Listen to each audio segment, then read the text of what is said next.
Primeira carta do apóstolo Paulo aos Coríntios, capítulo 15. Nós faremos a leitura do versículo 1 ao versículo 4. O texto assim nos diz: Irmãos, venham lembrar-vos o evangelho que vos anunciei, o qual recebestes e no qual ainda perseverais. Por ele também sois salvos, se retiverdes a palavra tal como vos-la preguei, a menos que tenhais crido em vão. Antes de tudo, vos entreguei o que também recebi, que Cristo morreu pelos nossos pecados, segundo as Escrituras, e que foi sepultado e ressuscitou ao terceiro dia, segundo as Escrituras. Vamos orar mais uma vez ao Senhor. Ó Deus, pedimos o teu favor nesse momento. Reconhecemos a nossa inabilidade para alcançar a sabedoria da tua lei.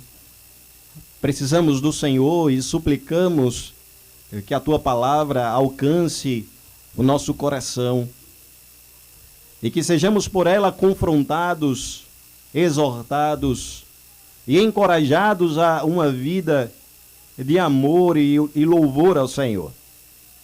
Sensibiliza, ó Deus, o nosso coração, alarga os nossos ouvidos, que a nossa concentração esteja na tua palavra e que o nosso desejo seja glorificar o teu nome ouvindo a tua voz.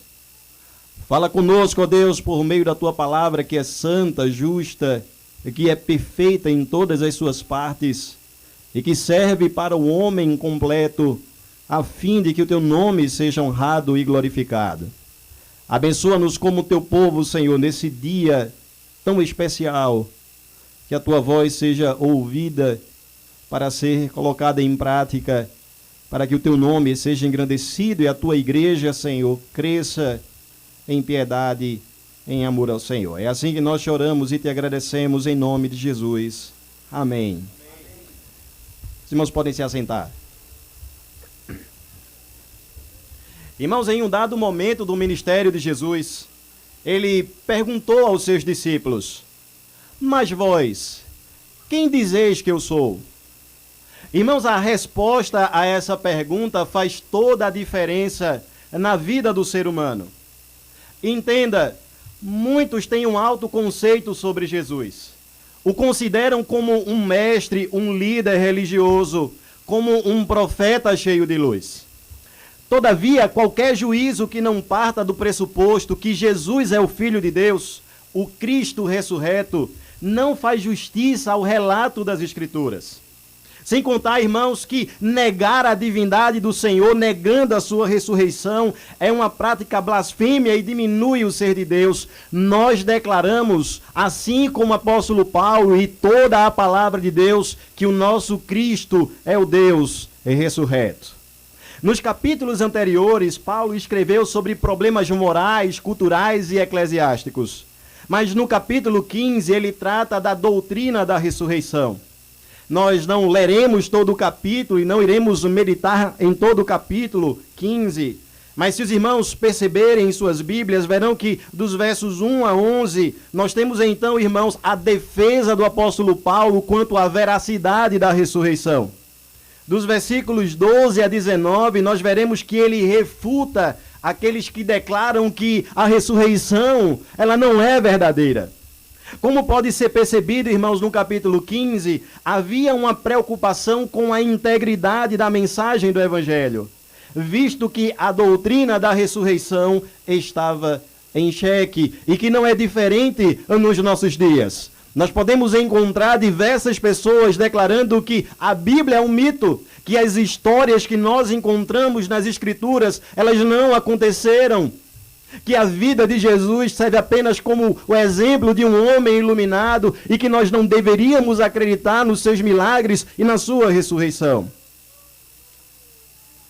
É importante, irmãos, preservarmos a mensagem do Evangelho tal como nós recebemos e tal como o apóstolo Paulo recebeu. Perceba que não é a primeira vez que ele fala sobre esse aspecto quanto à ceia. Em 1 Coríntios capítulo 11, ele nos diz: o que eu recebi do Senhor, eu também vos entreguei. E esta é a nossa missão como igreja. Nós recebemos a palavra do Senhor e nós a transmitimos tal como a recebemos, sem a questionarmos, sem adulterarmos a mensagem. E se a palavra do Senhor assevera a ressurreição de Cristo, certamente, irmãos, nós como povo de Deus asseveramos a veracidade dessa doutrina e dizemos: o Senhor ressuscitou.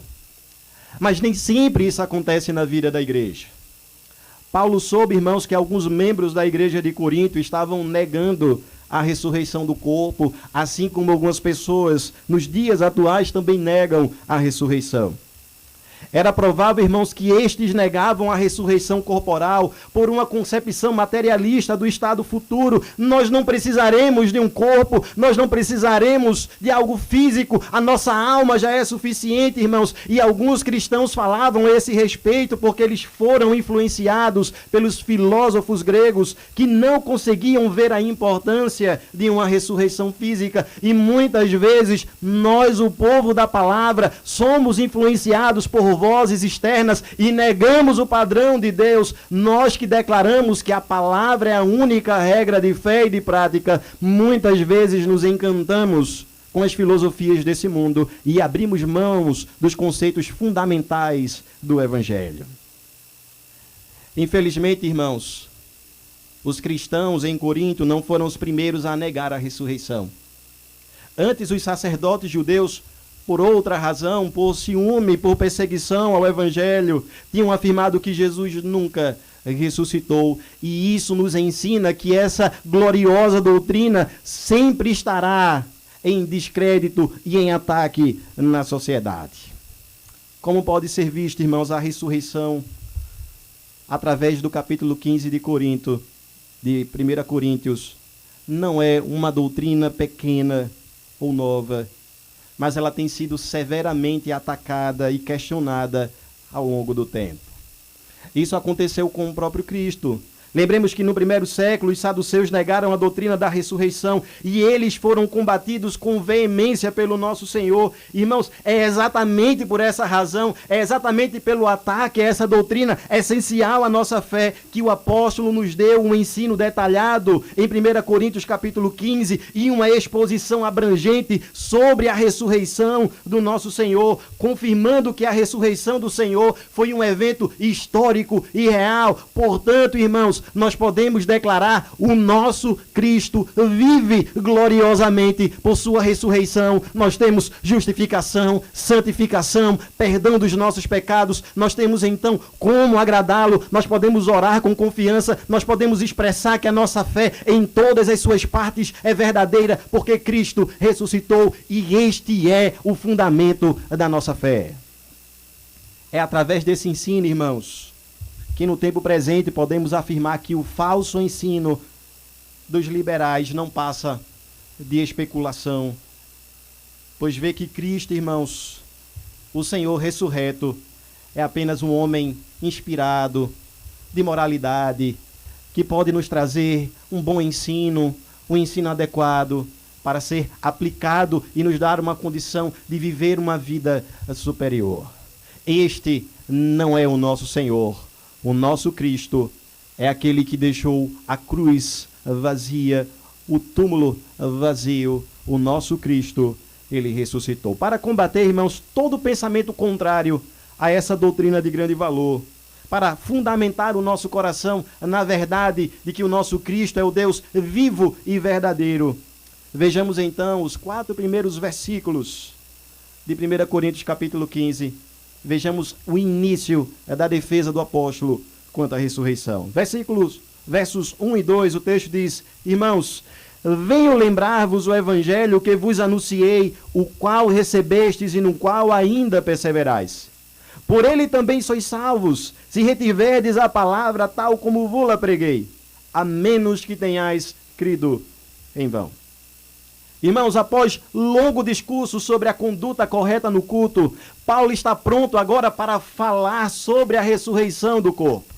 Seu objetivo é firmar os fundamentos e estabelecer a doutrina da ressurreição, pois alguns homens, como nós já ouvimos na igreja de Corinto, estavam negando categoricamente a ressurreição do nosso Senhor. Tanto em Corinto, irmãos, como em outros lugares das Escrituras, nós podemos ver homens atacando essa doutrina. Em 2 Timóteo, no capítulo 2, nós lemos que Himeneu e Fileto transformaram essa doutrina em alegoria. Para eles era como se a ressurreição significasse apenas um novo estágio na vida. Uma vida mais purificada, mais iluminada, mas o Senhor não nos ensina isso. Irmãos, digo que é estranho ver cristãos negando essa doutrina tão importante, que é claramente exposta na palavra de Deus, que é evidente aos nossos olhos com uma leitura simples, mas se o Espírito Santo não iluminar o nosso coração, nós teremos a doutrina da ressurreição em descrédito. Ímpios negando essa doutrina não é estranho a nós, mas cristãos não podem flexibilizar a verdade de Deus. Por isso, irmãos, o apóstolo Paulo lembra que ele pregou esta doutrina fielmente entre eles. Paulo foi pastor da igreja de Corinto por 18 meses. E o que Paulo fez consistentemente, diariamente, em cada oportunidade, foi ensinar o Cristo ressurreto. E nós vamos recordar que Paulo recebeu o evangelho do Senhor e passou um tempo após a sua conversão em preparação com Pedro e Tiago em Jerusalém. 14 anos depois ele retorna a Jerusalém para verificar se a sua mensagem era uma mensagem que estava de acordo com a verdade de Deus, com a verdade dos apóstolos. Tudo isso, irmãos, para apresentar de forma inquestionável que o nosso Senhor ressuscitou. Todos os pregadores, irmãos, após a ressurreição de Cristo, com a certeza da ressurreição, todos eles pregavam essa doutrina e a tinham como o ápice de sua mensagem. Note que no livro de Atos, todas as proclamações sobre Cristo têm como base a ressurreição. Se você tiver um pouco de tempo, além da sua devocional, para ler o livro de Atos, eu estimulo você a perceber como cada pregação, ela chega ao seu cume com a apresentação do Cristo ressurreto. Por isso, irmãos, Paulo inicia com um resumo do que pregou entre eles. Não era uma pregação nova, mas era uma pregação antiga. Ele deseja reforçar o entendimento dos ouvintes naquilo que sustenta, naquilo que mantém todo o edifício do Evangelho.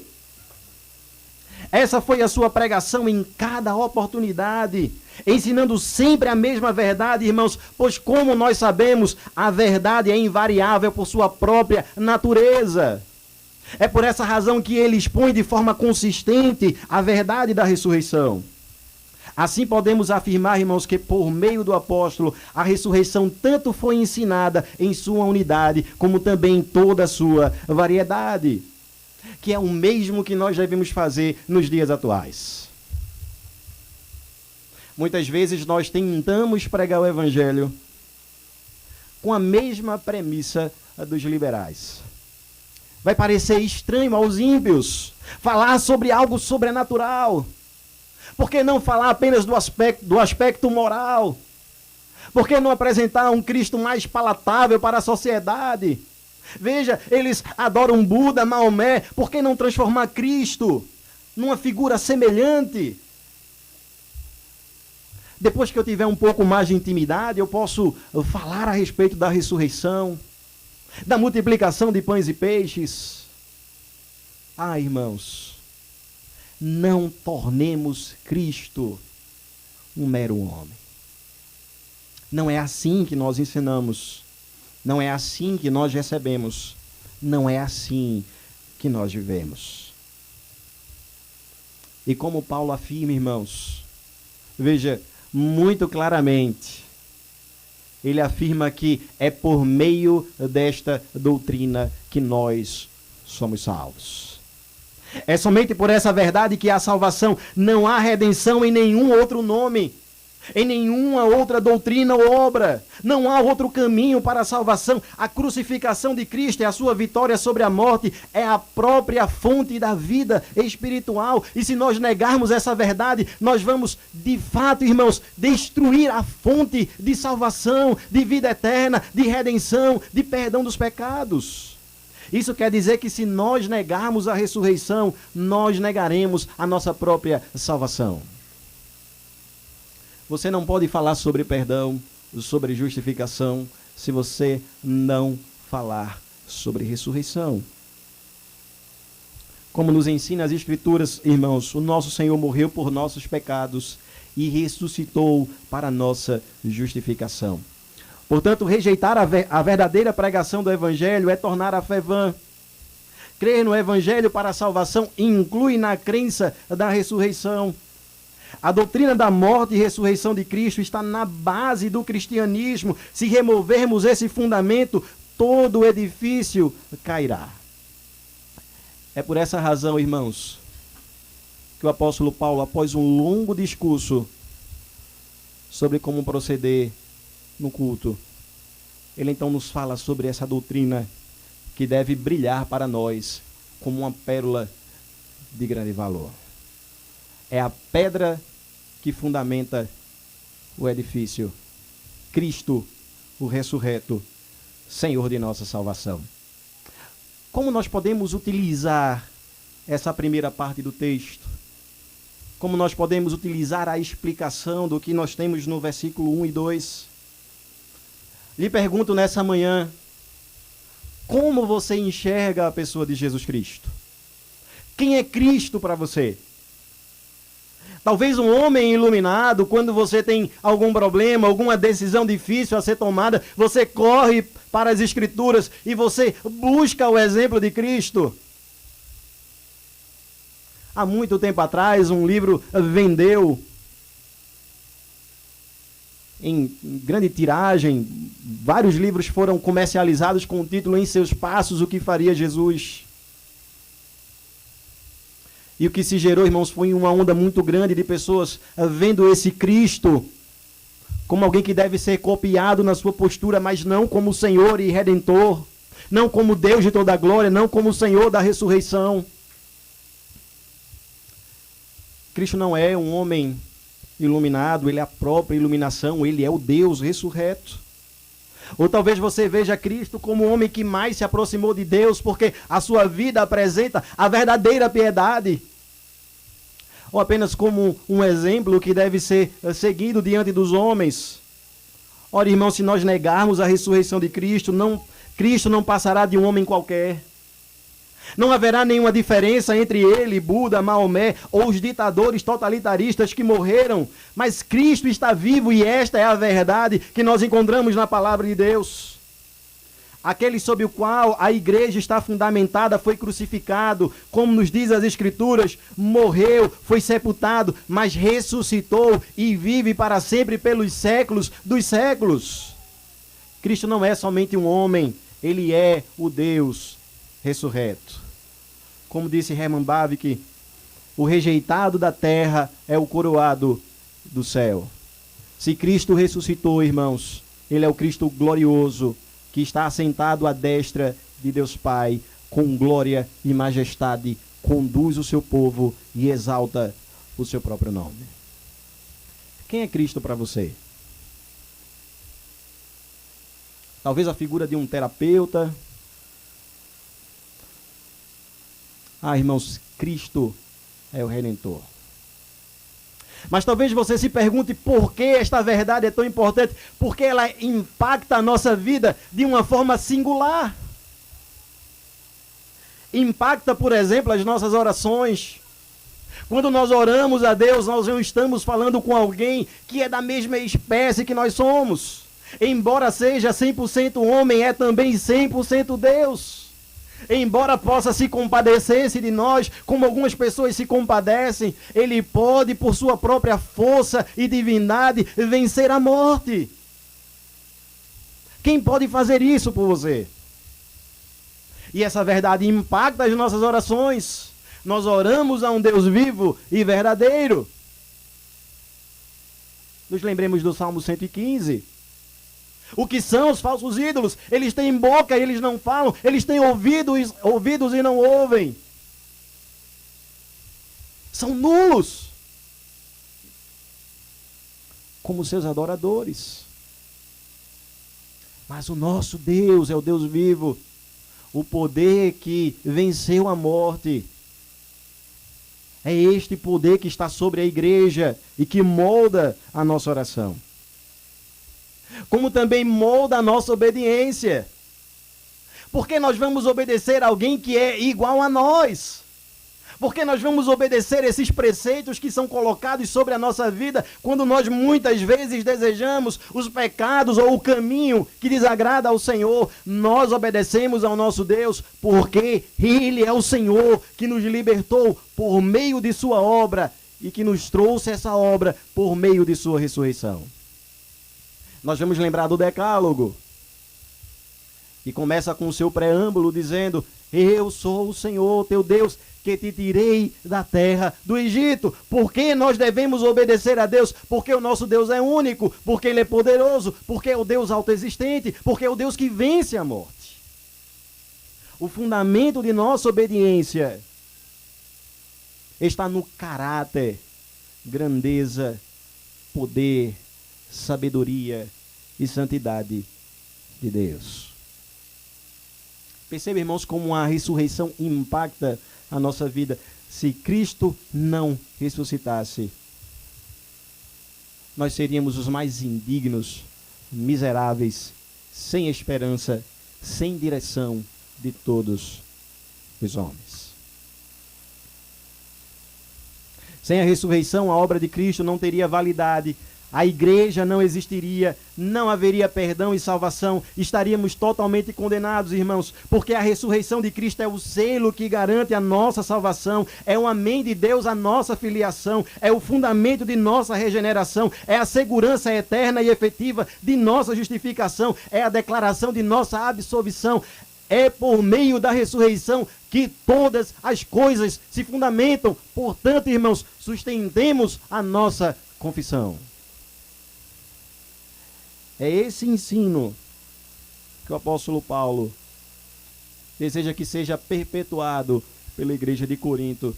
É esse ensino que deve ser perpetuado pela igreja em pleno século XXI, quando é atacada muitas vezes na doutrina da ressurreição.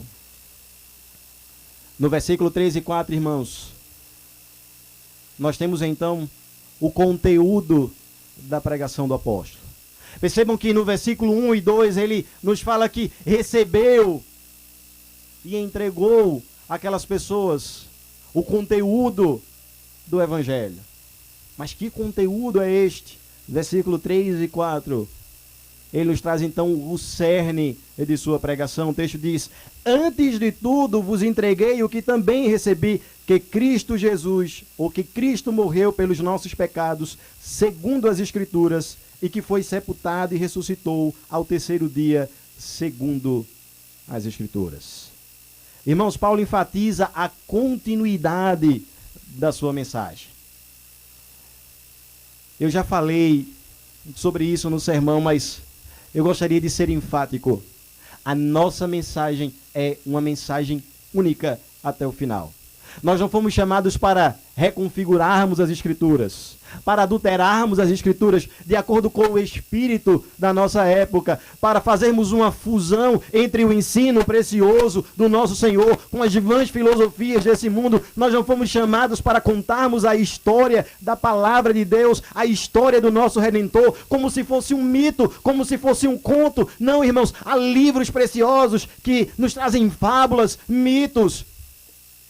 Mas a palavra de Deus, ela é diferente. É um único livro inspirado, é um livro que fala sobre o Senhor, a sua glória e como nós devemos viver diante dele. A nossa mensagem, ela é uma mensagem única, atemporal. Não submetida à cultura, mas acima da cultura. Julgando todas as coisas. E quando a Bíblia diz Cristo ressuscitou, nós declaramos como as Escrituras e nos juntamos a todos os santos do passado e dizemos: esta é a nossa pregação. Ao receber esse ensino, então, irmãos, coube ao apóstolo passar essa mensagem tanto a judeus como a gentios. pregando em Jerusalém, Antioquia da Pisídia, Atenas, Roma, a mesma mensagem. Que mensagem é essa? Nós temos então, irmãos, pelo menos duas afirmações quanto a essa mensagem. A primeira afirmação é que por meio desta mensagem, por meio desta verdade, nós temos o perdão dos nossos pecados. E nisto o Evangelho difere de toda e qualquer religião. Porque toda religião é humanista, tenta alcançar a salvação por meio de sua própria força, mas toda a religião que busca alcançar a redenção por meio de suas próprias obras, não pode prover o perdão dos pecados. A única religião verdadeira é a religião cristã. A afirmação então de Paulo, irmãos, é que por meio da morte nós somos perdoados. O credo apostólico enfatiza que Jesus Cristo foi ressuscitado, morto e sepultado, e ressuscitou ao terceiro dia. E como temos ouvido até aqui, irmãos, este é o coração, é o cerne da fé cristã. O Evangelho é Cristo morto, sepultado e ressurreto. Os versos 3 a 4 são a essência ou natureza da pregação de Paulo. Ele não está tratando, irmãos, de uma doutrina que ele mesmo formulou. Ele está tratando de uma doutrina que ele recebeu. A morte vicária de Cristo e sua ressurreição é, sem sombra de dúvidas, o cumprimento das profecias do Antigo Testamento, como a de Oséias, capítulo 6, versículo 2. Ou Atos, capítulo 2, do versículo 29 ao versículo 32, que faz referência ao Salmo 16:10, quando diz: Irmãos, seja-me permitido dizer-vos claramente a respeito do patriarca Davi, que ele morreu e foi sepultado, e o seu túmulo permanece entre nós até hoje. Sendo, pois, profeta e sabendo que Deus lhe havia jurado que um dos seus descendentes se assentaria no seu trono, prevendo isto, referiu-se à ressurreição de Cristo, que nem foi deixado na morte, nem o seu corpo experimentou corrupção. A este Jesus, Deus ressuscitou, do que todos nós somos testemunhas. O que é que o apóstolo Pedro está fazendo, irmãos? Ele está voltando os nossos olhos para o Antigo Testamento. Como foi predito pelos profetas do Senhor. Mas o próprio Cristo também, irmãos, ele faz uma declaração a respeito de sua morte e ressurreição. No Evangelho de Mateus nós temos o seguinte relato: desde esse tempo começou Jesus Cristo a mostrar aos seus discípulos que lhe era necessário seguir para Jerusalém e sofrer muitas coisas dos anciãos, dos principais sacerdotes e dos escribas, ser morto e ressuscitado no terceiro dia. E ainda com referência a Cristo, irmãos, quando ressurreto no caminho de Emaús, ele fez a seguinte afirmação: então lhes disse Jesus: honestos e tardos de coração, para crer tudo o que os profetas disseram.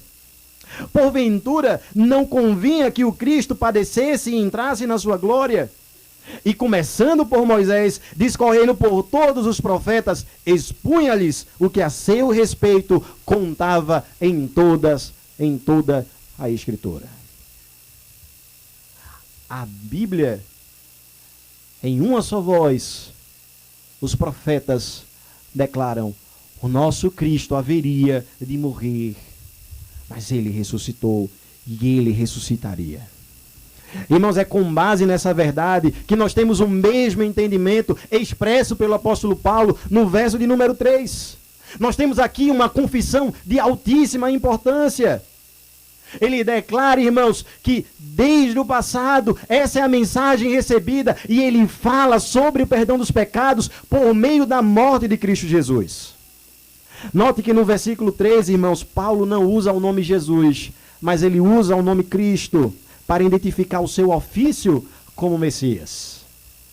Qual é o fundamento para a mensagem da igreja quanto ao perdão dos pecados? Porque nós confessamos no dia do Senhor de forma coletiva as nossas iniquidades. Porque no culto doméstico nós falamos aos nossos filhos e ao nosso cônjuge sobre a importância de confessar a nossa iniquidade. Porque ao pecar, nós buscamos ao nosso Senhor e com um coração contrito, nós buscamos ao nosso Deus em oração e nós confessamos a nossa iniquidade. Nós fazemos, irmãos, essa atitude com base na morte do nosso Senhor. O que eu recebi do Senhor, eu preguei entre vocês, que Cristo morreu por nossos pecados. É notório, irmãos, que Jesus cumpriu as profecias messiânicas do Salmo 22 e de Isaías 53. Assim nós podemos afirmar que Jesus é tanto o nosso representante, como também o nosso substituto. Ele não só nos representa, mas ele toma o nosso lugar. É exatamente aquilo que nós chamamos de expiação. O Senhor se tornou o nosso mediador. Ele estabeleceu conosco uma aliança eterna e nos aceitou como seus filhos. Por meio de quem, irmãos? Por meio de sua morte redentora. Esta é a mensagem da igreja. É por ele, irmãos, que a nossa comunhão com Deus é restaurada e nossos pecados são pagos. Como disse João Calvino, Cristo suplantou Adão. O pecado deste é absorvido pela justiça de Cristo. A maldição de Adão é destruída pela graça de Cristo. E a vida que Cristo conquistou tragou a morte que procedeu de Adão. Como, irmãos? Como um cordeiro mudo foi enviado para morrer. É isto que Paulo está afirmando. Mas nós temos aqui uma segunda afirmação. Cristo morreu pelos nossos pecados. Mas, irmãos, diferentemente de Lázaro, o Senhor não morreu novamente. O Senhor ressuscitou, venceu a morte, subjugou os nossos adversários e nos trouxe redenção. O relato bíblico é que Jesus estava numa tumba lacrada, irmãos, com 8 soldados ao redor daquela localidade. Mas de repente o anjo removeu a pedra, os soldados foram tomados de terror e Jesus Cristo ressuscitou. Este é o relato dos evangelhos. O sepultamento não foi o fim, pois significa a confirmação e finalidade da sua morte. Como é correto afirmar, irmãos, seu sepultamento comprovou a sua morte, mas a sua aparição confirmou a sua ressurreição. A ressurreição de Cristo está entre os principais argumentos que nós temos para a sua divindade. Portanto, irmãos, podemos dizer, a ressurreição de Cristo comprova a sua divindade, coroa o seu ministério terreno e nos mostra categoricamente que nós fomos salvos pelo poder da ressurreição. Somente Paulo, irmãos, e os escritores dos evangelhos citam o sepultamento, ou narram o sepultamento, mas toda a Bíblia aponta para a vitória de Cristo sobre a morte. Digo, irmãos, que no caso de Cristo, o sepultamento era um prenúncio da sua ressurreição, como nós podemos perceber os profetas anunciando a vitória de Cristo por meio de sua ressurreição. E a igreja de Corinto deveria crer, pregar e viver essa verdade, mesmo que esse assunto fosse visto como controverso no ambiente social. Da mesma forma que esse assunto ou esta doutrina também é percebida como controversa em nosso ambiente social. Em Atenas, irmãos, por exemplo, os filósofos epicureus e estoicos, eles zombaram do apóstolo Paulo, achando que ele era um pregador estranho por causa da ressurreição. Outros disseram, quanto a este assunto, nós o ouviremos em outra oportunidade. Porque para eles, irmãos, a mensagem do Cristo ressurreto era tolice, e para muitos era motivo de vergonha, mas para nós é o poder de Deus. É a nossa salvação, é a nossa justificação, é a nossa santificação. Por essa mensagem, irmãos, o apóstolo Paulo foi expulso de Tessalônica e Bereia, e educadamente rejeitado em Atenas. Mas a sua mensagem não foi mudada. Eu exponho Cristo e este ressurreto. O que nós devemos fazer, irmãos? Alguns jovens devem estar na universidade e num ambiente secularizado. Eles ouvirão tantas argumentações contrárias à palavra, ao ser de Deus, à veracidade das Escrituras. Na nossa evangelização, na nossa apresentação sobre Cristo, nós seremos questionados quanto à verdade de Deus. Poderemos ouvir algumas pessoas dizendo: justifique, fale-me sobre a ressurreição, comprove. Irmãos, independente do estado da sociedade e da resposta a essa pregação, nós pregamos o Cristo ressurreto. E é interessante, irmãos, porque se antecipando a esta condição, tendo o contexto que algumas pessoas na igreja de Corinto, elas negam a ressurreição, o apóstolo Paulo também nos traz evidências históricas. Ele diz: Cristo ressuscitou ao terceiro dia. E se nós lermos a continuidade do capítulo 15, nós vamos perceber, irmãos, os fatos históricos sendo postos para fundamentar a pregação do apóstolo Paulo. Para comprovar a veracidade da ressurreição, irmãos, o capítulo 15 é permeado dessas evidências. E o versículo 4 nos diz que o Senhor ressuscitou ao terceiro dia. E uma dessas evidências, irmãos, ela é muito forte para nós. De fato, há uma marcação de período. O Senhor morreu e ressuscitou ao terceiro dia, como foi predito pelos profetas. Tudo aquilo que foi dito sobre Cristo foi cumprido em sua pessoa. Do seu nascimento até a sua ressurreição, todas as coisas aconteceram como os profetas declararam. E a declaração inicial do apóstolo Paulo quanto a esta argumentação histórica é: o Senhor morreu e ressuscitou ao terceiro dia.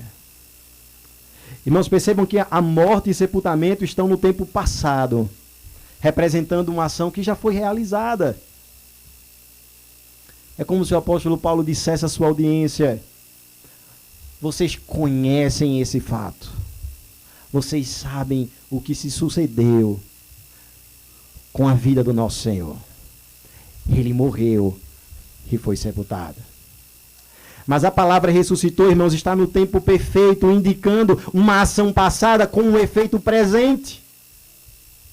Como disse, diferente de outras pessoas que ressuscitaram e que morreram, o Senhor ressuscitou para não mais morrer, e sob a sua ressurreição, Ele conduz a história do seu povo. Nós desfrutamos dos efeitos desta ressurreição. Esta é a declaração do apóstolo Paulo. Ou seja, irmãos, a ressurreição ela é uma autenticação da divindade e da eficácia do sacerdócio de Cristo. Por que nós pregamos a ressurreição? Porque testifica que o nosso Cristo é 100% um homem, mas é 100% Deus. Porque testifica não só a veracidade, mas a eficácia da obra de salvação. Por essa razão, irmãos, e tantas outras, nós pregamos Cristo e este ressurreto. Eu gostaria de concluir com mais uma aplicação. Irmãos, nas Crônicas de Nárnia, a viagem do peregrino da alvorada, há um personagem que foi educado em uma escola progressista e que gostava apenas de livros informativos. Seu nome era Eustáquio. Ele não acreditava em fatos sobrenaturais, pois ele era um homem da razão, como muitos homens da nossa sociedade. Mas tudo mudou quando ele chegou nas terras de Nárnia e se transformou em um dragão devido ao pecado da ganância e da ignorância. Preso em seu próprio pecado e incapaz de encontrar esperança em si mesmo, foi curado apenas quando o leão deslizou as suas garras para libertá-lo de sua escravidão. Eustáquio tentou de todas as formas, mas não conseguiu curar a sua cegueira. Ele precisava do leão em sua graça. Irmãos, muitos precisam dessa mesma cura, pois questionam severamente a ressurreição de Cristo. Alega que ele deu à humanidade apenas um exemplo moral. Ele não era Deus nem Salvador, era apenas um representante de Deus e mais um homem iluminado em nossa história. negando, irmãos, acima de tudo, a natureza substitutiva da expiação. Eles debocham de Deus, irmãos, com metáforas, analogias, esquivam-se da transcendência, fazendo do evento da ressurreição uma parábola qualquer. Irmãos, qual deve ser a postura da igreja diante de um cenário como esse? De homens que, envoltos em sua própria cegueira, não conseguem ver a luz da ressurreição, que diminuem a verdade de Cristo, que atacam a sua palavra e descredibilizam a ressurreição. Qual deve ser a postura da igreja? A nossa primeira postura, irmãos, deve ser questionar o nosso coração a respeito de nossa própria visão sobre Cristo, como vimos inicialmente. Questionar se nós buscamos a Cristo apenas com um interesse pessoal.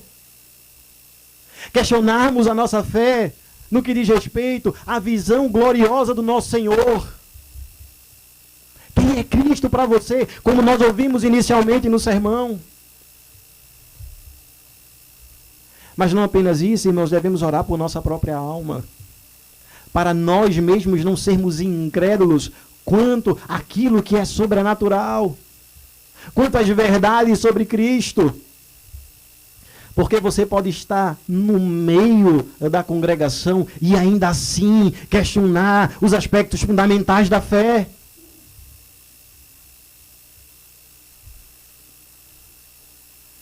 Tristemente já ouvi, como pastor, pessoas questionando a criação, os dias literais, a libertação do povo de Deus e a sua passagem pelo Mar Vermelho, chegando ao cume, ao ápice de negar a ressurreição. Mas eu pergunto, se nós negarmos a ressurreição, o que vai sobrar para nós, irmãos? Se Cristo não ressuscitou, nada se sustenta de nossa pregação. Mas o que devemos fazer também como igreja, irmãos? Se não assumirmos também uma postura de defesa quanto à fé, em uma sociedade que zomba a verdade do Evangelho, a nós que temos a oportunidade de conversar com pessoas que se julgam iluminadas, que são homens da razão, como se a fé ela fosse desprovida de razão, como se nós fôssemos tolos por acreditar na ressurreição e negássemos a própria razão. O que nós devemos fazer como igreja, irmãos, se não pregar esta mensagem? Preguemos a Cristo. Não nos envergonhemos de nossa mensagem. Não sejamos covardes quanto a apresentarmos a verdade do Senhor.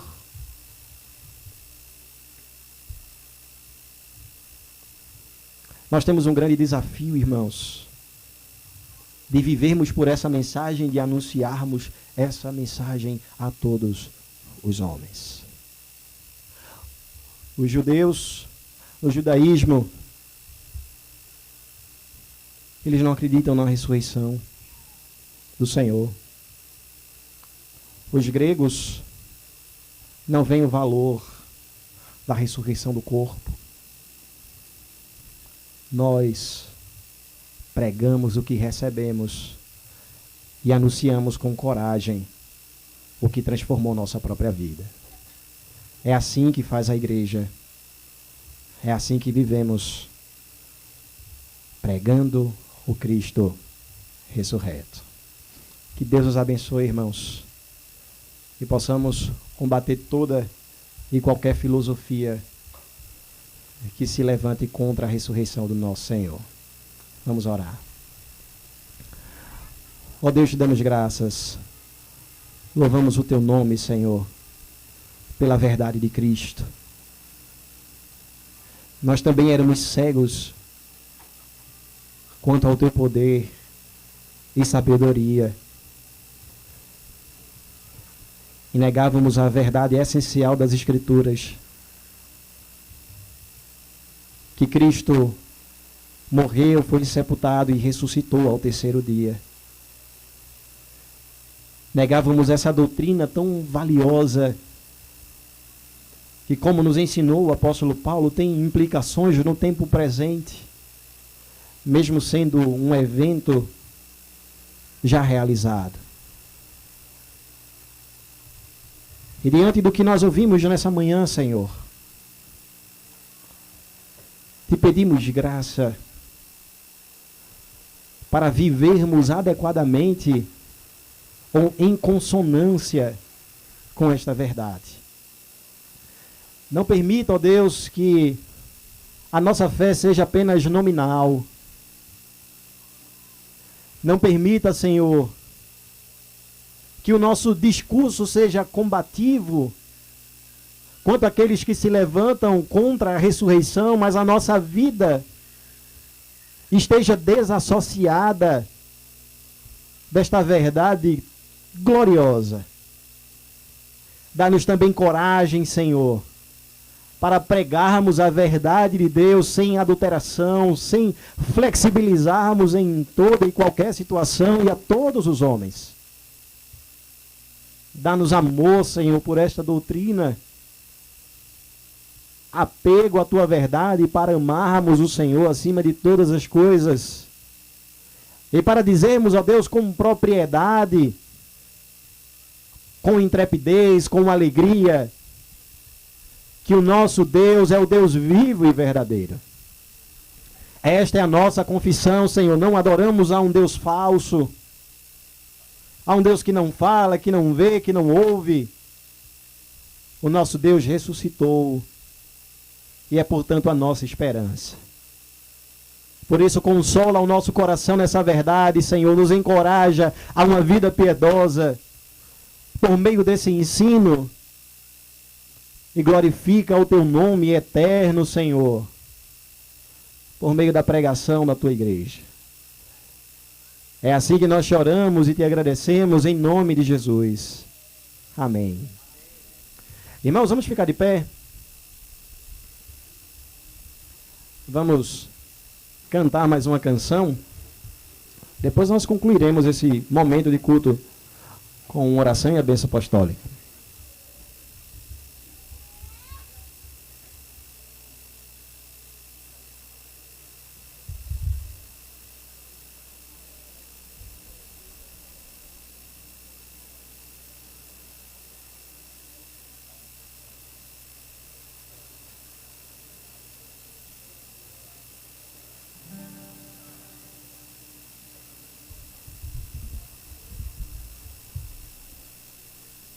Número 11 do Inário, Novo Cântico, Trindade Santíssima.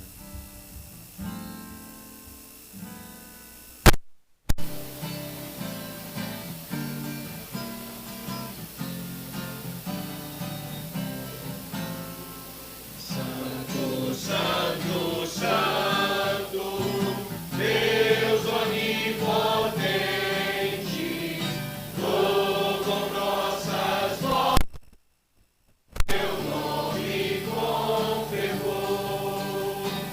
Santo,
Santo, Santo, Deus onipotente, tuas obras louvam teu nome com fervor. Santo, Santo, Santo, justo e compassivo, Deus soberano, excelso Criador.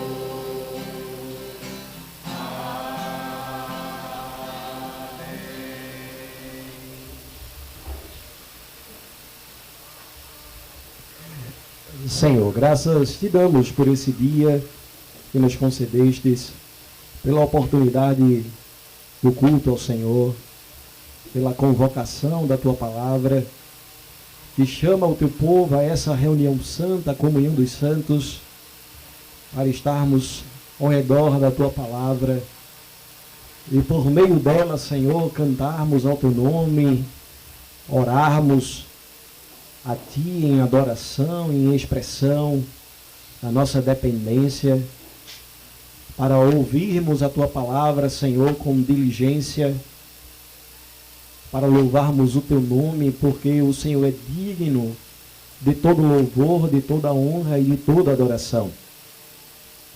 Certamente, ó Deus, por graça, o Senhor tem nos concedido essa oportunidade.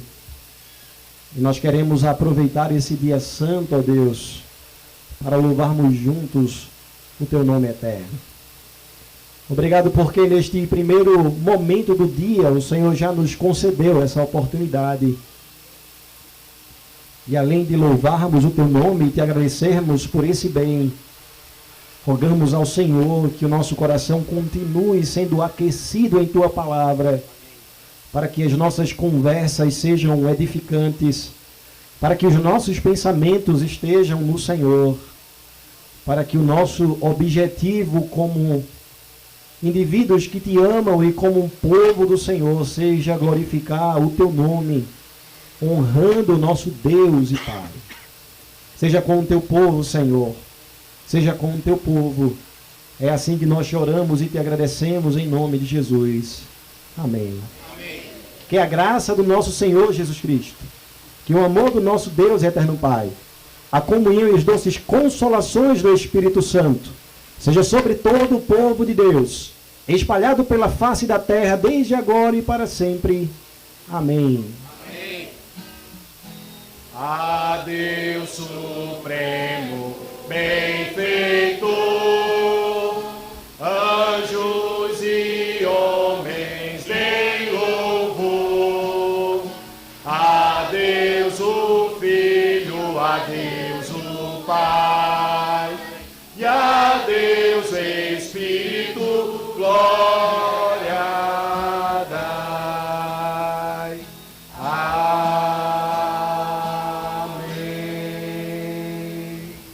Vocês podem se assentar?